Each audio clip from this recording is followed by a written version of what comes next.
恋人が働かないことを私が我慢していれば、恋人は一生私を好きでいてくれるはずだ。このような自分だけのルールにすがって生きている人は、恋愛を維持するための努力が相手を見ているのではなくて、空想の世界の中で努力をしています。悪い人ではないので、一方的なルールではなく、自分も苦労するルールを作っているのですが、努力がずれていて、相手は喜んでいないということがあります。このような人は、苦労だけして欲しいものは手に入らないということが多いです。こんにちは、自分探しイズムです。私はアダルト・チルドレンについての電子書籍作家で、現在のところ5冊中2冊でベストセラー1位を獲得しました。興味のある方は読んでみてください。概要欄にリンクを貼っておきます。生きていく上でのスキルや心の成長は、小さい頃の家庭環境で身につけていくことが多いです。機能不全家族の中にいる子供は、生きていく上でのスキルや心がなかなか育ちません。だからアダルトチルドレンは、人の気持ちがわからなかったり、現実を現実通りに見ることができない人も多いです。そこで現実に合ったルールではなく、現実を無視して作った自分だけのルールを基準にして生きている人がいます。つまり現実に生きているのではなくて、一人だけ空想の世界に生きています。もちろん無意識でやっていることなので、自分が自分勝手なルールを作って空想の世界で生きているということには気づいていません。今日は現実を無視した自分勝手なルールという観点から、アダルトチルドレンがいつも愛情を得られなかったり、いつも知らない間に嫌われてしまったり、いつも過剰なストレスに苦しんでいる、この状態から抜けるためのお話をしたいと思います。1、アダルトチルドレンにありがちな自分だけのルール。2、自分勝手なルールで生きているとどうなるか。3、現実とはどういうものか。4、現実で生きるためのトレーニングと対策。5、ポイントの振り返り。6、すぐにできること。このような順番で話します。では、アダルトチルドレンにありがちな自分だけのルールを見ていきましょう。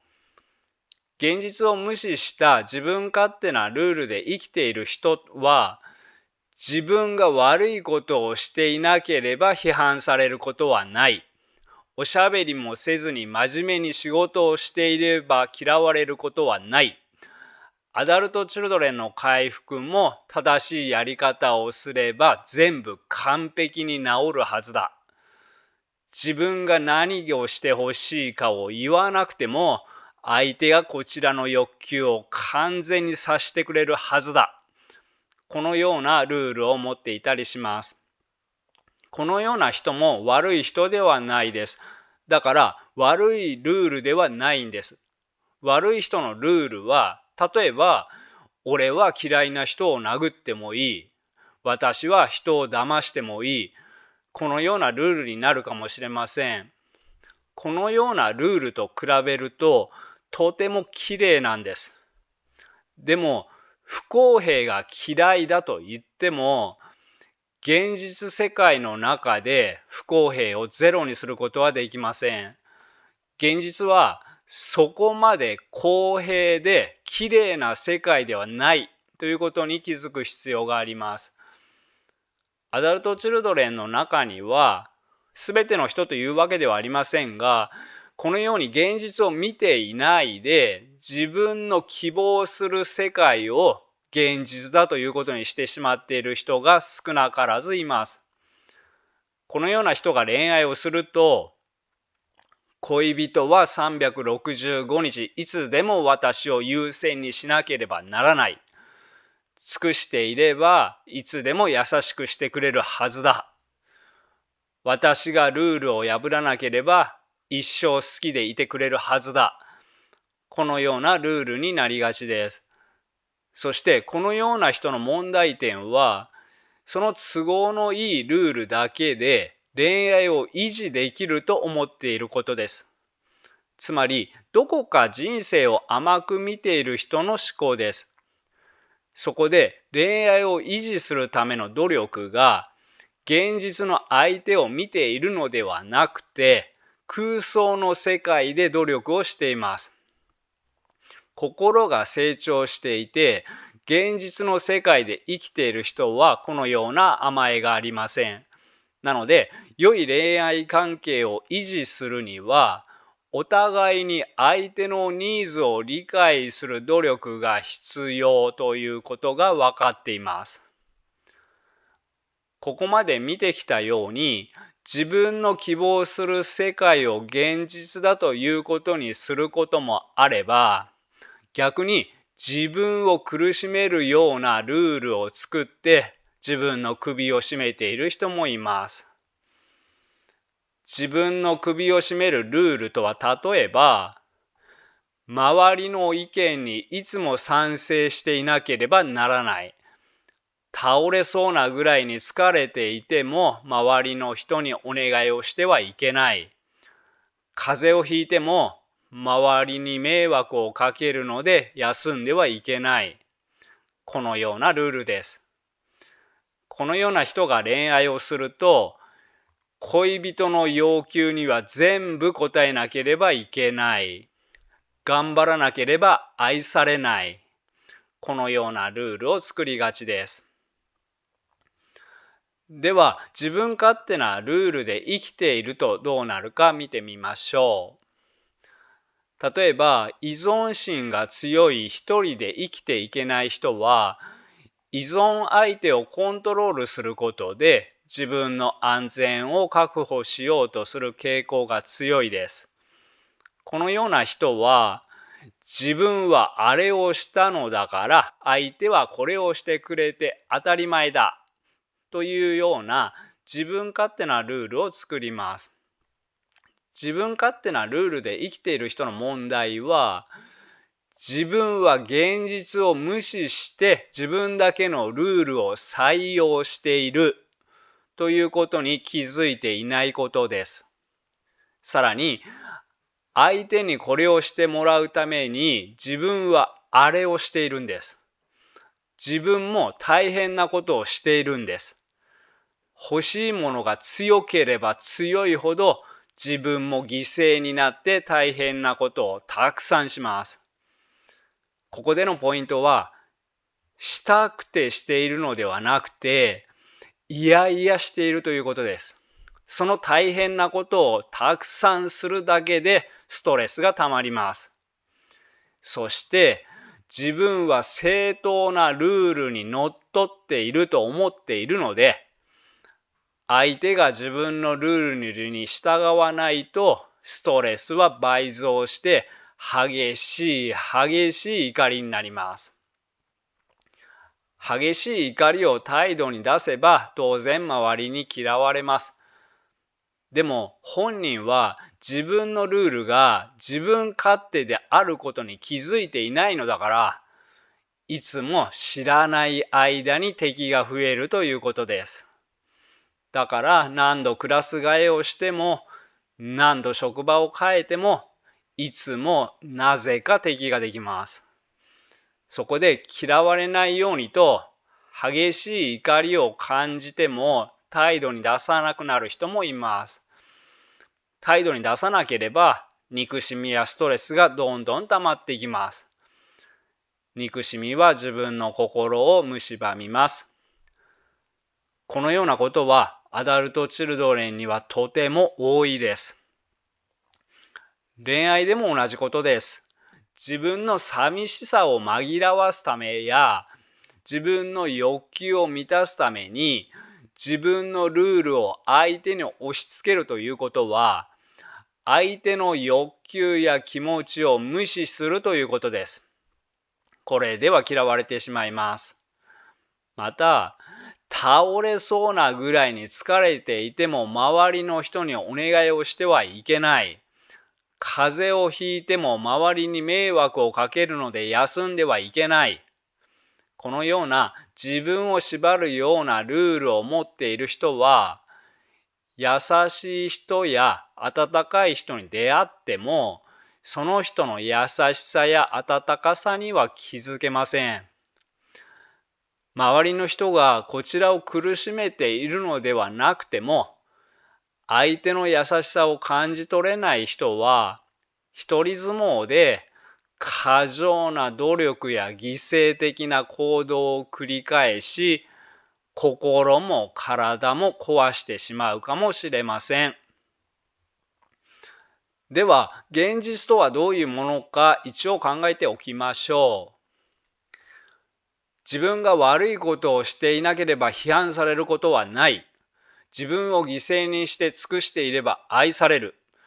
おしゃべりもせずに真面目に仕事をしていれば嫌われることはない。誰でもこのような綺麗な世界であってほしいですが、でもそれと現実は別な話なんです。自分が悪いことをしていなくても、世の中には心が未成熟な人や憎しみを抑圧しているような人はたくさんいるので、批判されることもあります。このような人には自分がどんなに正しくても批判されます。批判されるときは、あなたの言ってることは間違っているというように批判されますが、間違っていることが問題ではありません。憎しみを抑圧しているような人や、こちらのことを嫌いな人には何を言っても批判されます。また、人間みんな自分の欲求を満たしたいです。黙ってても尽くしてくれる人がいれば、尽くしてもらおうと甘えてしまう人も多いです。だから自分が犠牲になって尽くしていれば利用されてしまうことが多いのが現実です。おしゃべりもせずに真面目に仕事をしていれば嫌われることはないというルールも同じです。現実では自己犠牲的に働いている人は利用されがちだし、何よりおしゃべりもせずにコミュニケーションを取らなければ嫌われる可能性が高くなってしまいます。我々は悪いことをしてはいけません。人に迷惑をかけてはいけません。真面目に努力をしなさい。人の役に立てることをしなさい。と言われて育ってくるので、悪いことをしなければ、人に迷惑をかけなければ、真面目であれば、尽くしていれば、幸せになれると思ってしまいがちですが、現実はそのようにはなっていないということです。また、恋人は365日いつでも私を優先にしなければならないのような、相手は自分にとって完璧な理想の恋人であるべきだ的なルールを持っている人は、相手を正しく判断できません。例えば、恋人は365日いつでも私を優先にしなければならないというルールを持っている人は、恋人が仕事終わりに同僚と少し飲んでから帰る人だと、もうそれだけでひどい人だという評価になってしまいます。現実には毎日飲んでから帰る人だけど、浮気をすることもなく、誰よりも恋人を大切に思っていたとしてもです。このような人は優しい恋人がいても苦しいし、苦しいから別れたら後から後悔するかもしれません。現実を無視した自分だけのルールで生きている人は、他にもこれは絶対正しいと思っていても、それが間違っていることが多いです。例えば、自分が何をしてほしいと思っているか、相手は察してくれるだろう。自分はこれを絶対にしてほしくないということを黙っていても相手は分かってくれるだろうと思っていても、現実ではこのようなことは理解してもらえないことの方が多いです。自分は現実を無視した自分勝手なルールを作っていたとはなかなか気づけないのですが、ここに気づいた人は気づけるというアダルトチルドレンの回復に必要な一種の才能を持っているということです。その才能の持ち主なので、もう一歩進んでほしいです。それは自分が作ったルールなのだから、自分の力でそれを変えられるということです。そして現実で生きるためのトレーニングをしていきましょう。まずは自分はどのようなルールを持っているのか、客観的に自分を見てみましょう。自分がこれをしたら相手はこれをするべきだ。自分がこれを守っていれば相手もこれを守るべきだ。自分が真面目に働いていれば上司は評価するべきだ。などなど、自分が従っているルールをノートに書いてみましょう。次に、現実世界でそのルールが守られているのかを観察してみてください。結構破られていることがある。ルール通りにならないことがあるのであれば、破られることがあるのが、自分の思い通りにならないのが現実ということです。そうであれば、周りを自分のルールに当てはめる努力をするのではなく、自分が現実を受け入れる努力をする必要があるということです。つまり現実は、自分の欲求が完全に満たされることはないことを知り、自分のルールが万人に共通なルールではないことを理解し、それを受け入れる練習が必要です。自分のルールが必ずしも正しいとは限らないと受け入れた次は、自分のルールに新しい視点を取り入れましょう。信頼できる人の意見や考えを参考にしたり、本を読んだり、いろいろな人の話を聞いたりすると視野が広がります。また、心を成長させたり、依存心を克服する必要があります。病的に依存心が強いと、どうしても現実をねじ曲げて、自分に都合のいいように、周りは自分を助けるべきだ。このような感じ方をしてしまうからです。そしてさっき、現実とはどういうものかというところで、自分が悪いことをしていなくても、世の中には心が未成熟な人や憎しみを抑圧しているような人はたくさんいるので、批判されることもありますと言いました。そうであれば、人間は悪いことをせずに真面目でも、相手の問題で足を引っ張られることもあると理解した上で、自分が被害に遭う可能性を減らす対策を考える必要があります。それが現実の中でうまくやっていくということだと思います。相手の問題で足を引っ張られるのは、こちらにはどうすることもできないけど、自分の問題はどうにかすることができます。例えば、自分が憎しみを抑圧していたり、自己中心的だったり、自分の欲求と他人の欲求の違いがわからなかったり、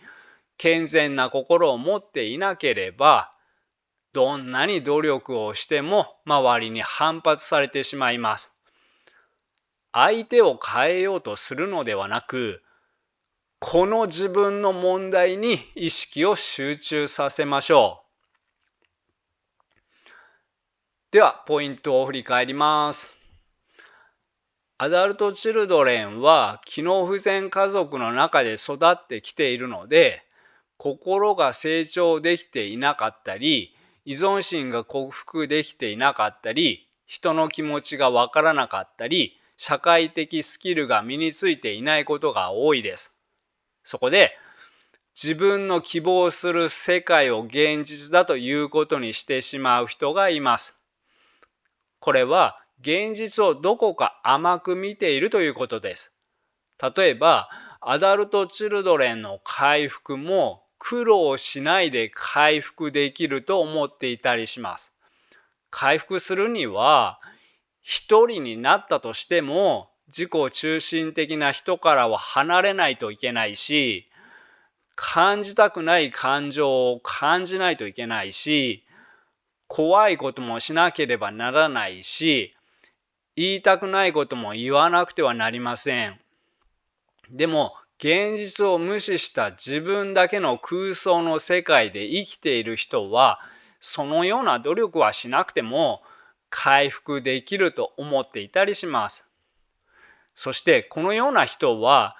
自分が現実を無視した自分だけのルールで生きていることには気づいていないので、トラブルは絶えないし、ストレスだけ溜まって欲しいものは得られないし、知らない間に嫌われてしまうことも多いです。例えば、恋人が働かないことを私が我慢していれば、恋人は一生私を好きでいてくれるはずだ。このような自分だけのルールにすがって生きている人は、恋愛を維持するための努力が相手を見ているのではなくて、空想の世界の中で努力をしています。悪い人ではないので、一方的なルールではなく、自分も苦労するルールを作っているのですが、努力がずれていて、相手は喜んでいないということがあります。このような人は、苦労だけして欲しいものは手に入らないということが多いです。相手は自分ではないのだから、相手はこちらの基準に従って生きていないということに気づかなければいけません。このように、アダルト・チルドレンはものすごく努力をする人が多いです。ただ、ちょっとずれているんです。努力がずれていると言ったのは、現実に合っているのではなくて、空想の世界で努力をしているということです。我々は悪いことをしなければ、人に迷惑をかけなければ、真面目でさえあれば、尽くしていれば、幸せになれると思ってしまいがちですが、現実はそのようにはなっていないということです。このような現実を無視した自分だけのルールを持っている人が、これをした人はあれをしなくていい。自分はこれをしたんだから相手はこれをするべきだ。このようなルールを絶対視していると、知らない間に嫌われてしまったり、ものすごいストレスや憎しみを感じることになるのが普通です。このような人は、周りを自分のルールに当てはめる努力をするのではなく、自分が現実を受け入れる努力をする必要があります。一度、自分が当たり前のように感じているルールは、本当に現実に合っているのか点検してみましょう。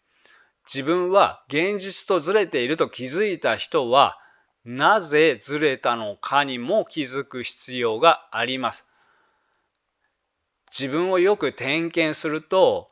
自分の希望する世界を現実だということにしてしまう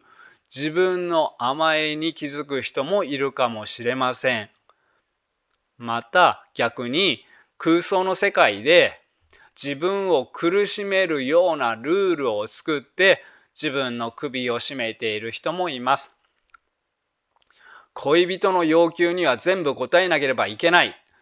頑張らなければ愛されない。このようなルールを持っている人は、もしかしたら、親にいつも賛成していなければならなかった人や、親に手間をかけるとものすごく怒られた人や、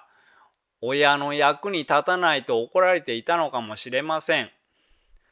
小さい頃は何の疑問も持たずにこのようなルールを簡単に作ってしまいます。そしてそれがまるで絶対的な事実であるかのように思い込んでしまいます。このような人も一度自分が当たり前のように感じているルールは本当に現実に合っているのか点検してみてください。このように現実を見ようとしていくと、自分が悪いことをしていなくても、もらい事故で嫌な人に出会ってしまうこともあるし、自分が真面目に生きていても足を引っ張られることもあるということが分かってきます。相手の問題で足を引っ張られるのはこちらにはどうすることもできないけど、自分の問題はどうにかすることができます。自分の問題をどうにかしようとするのが現実の中で生きるということです。自分の問題はいくつかあると思いますが、心が成長していないために甘えた思考をしているなどもそれです。例えば、親は遺産をたっぷりくれるべきだというルールを持っているかもしれません。あるいは、親は子供の人生の責任を取るべきだというルールを持っている人もいるかもしれません。このようなルールで生きている人は、自分の人生は自分が責任者